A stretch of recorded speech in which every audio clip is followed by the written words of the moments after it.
Rata me te rākau. Rata and the Tree. A tale from long ago, retold by Andre Ngāpo. Rata was very tired. He had been searching the forest for many days to find the right tree to make a waka. Some trees were not tall enough. Other trees were not straight enough. There must be a rākau tall enough and straight enough for me to use to carve a giant waka, he said. The waka must be big enough to carry my people away from this island.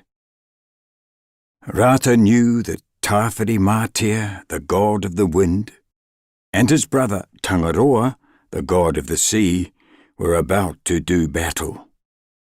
Soon Tawhiri Mātea would send his powerful winds racing across the sea, and Tangaroa would send his massive waves in return. Rata knew the battle would destroy all the villages on his island, and he wanted to do what he could to save his people. Rata searched, growing more and more weary. Then, at last, he saw it. The perfect tree. Rata got straight to work. Everyone in the village will be so happy, he said to himself. Finally, we will be able to leave and be safe. Thwack, thwack, thwack. He began cutting into the massive trunk of the tree. Rata didn't know that Weta and Karearea were watching him. They were horrified to see what he was doing. He did not show respect to this mighty tree, whispered Karearea. He did not give thanks to Tane Mahuta, added Weta. Thwack, thwack, thwack. The sound of Rata striking the tree was heard by every creature in the forest. "What's that?" cried the forest creatures, moving closer. "What is he doing?" Rata couldn't hear the creatures over the noise of his chopping. The tree fell at last with a thunderous crash. "Ah," said Rata, "now I can rest. Tomorrow I will start carving the waka." But the next morning, when Rata returned, he couldn't believe his eyes. The tree was standing again, tall and straight. What magic was this? He looked around in wonder, but the forest was silent. He shook his head and looked at the blisters on his hands. No, it had not been a dream. But there was nothing else for it. He would have to cut the tree down again. The birds and insects of the forest watched Rata as he started work. Again, Rata failed to give thanks to Tane Mahuta.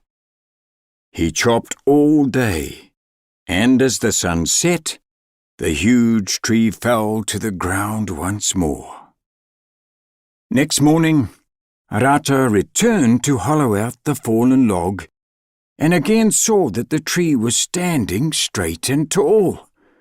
He yelled out in anger, "Who did this?" Again, the forest was silent. "Whoever you are, this time I will catch you," Rata said to himself. And for the third time, he started to chop down the tree. When the tree finally crashed to the ground, Rata pretended to leave, but instead crept back and hid in a nearby fern. As he watched, thousands of creatures came out from the bushes and treetops and undergrowth. Rata looked on in amazement as they began to put the tree back together. every branch, every leaf, and every tiny piece of wood. Then they stood back and cheered at their good work. Rata jumped out from the fern. He was furious. "Why do you cheer and make fun of me?" he screamed. "You have ruined all my hard work." "Make fun of you?" said Weta. "We wonder why you make fun of our guardian, Tane Mahuta, by not showing respect to him and this rako." Rata was shocked. He looked up at the beautiful tree. He felt very embarrassed. He had been so desperate to save his people that he had forgotten to show respect. He had forgotten to explain why he needed this tree. "Please forgive me," he said. "I was desperate. I needed to make a waka to take my people away from the angry storms of Tawhirimatia and the wild waves of Tangaroa." His eyes filled with tears, and he turned and went back to his village. Next morning, Rata was woken by shouting. He looked up to see a very strange sight. A giant waka was sailing through the air towards his village. It was being carried on the backs and wings of thousands of insects and birds. "Rata," said Weta, "your heart was in the right place even if your mind wasn't. Please take this waka as a gift to your people." Rata felt as if his heart would explode with joy.